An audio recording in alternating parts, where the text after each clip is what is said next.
Now, Russia is raining fire on Ukraine. By day, Ukraine hums with life. By night, it turns into a battleground as Russia unleashes relentless drone and missile attacks that chase much of the population underground for safety.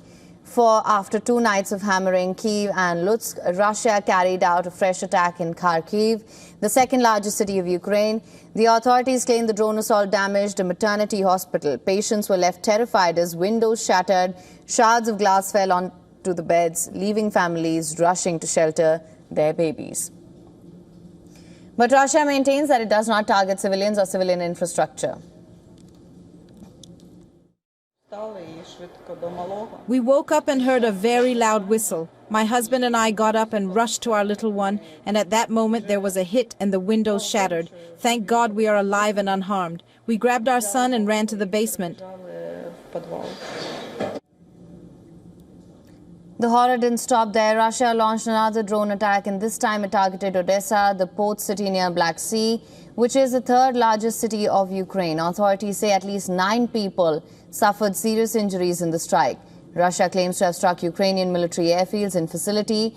Russia Defense Ministry says its troops launched the large-scale attack using high-precision, long-range weapons and drones during the past 24 hours and claims all targets were hit.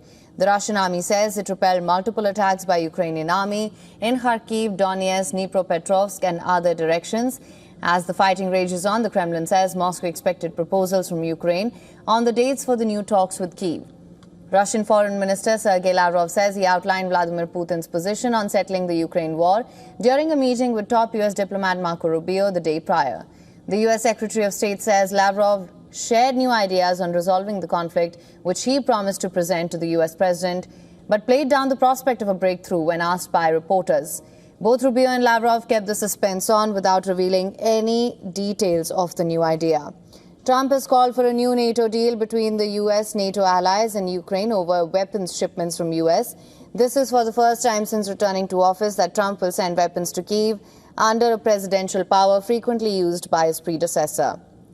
Trump's team will identify arms from U.S. stockpiles to send to Ukraine under the Presidential Drawdown Authority.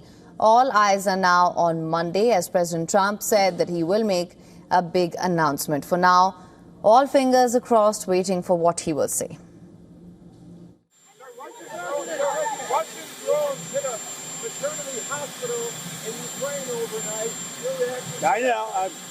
You'll be seeing things happening.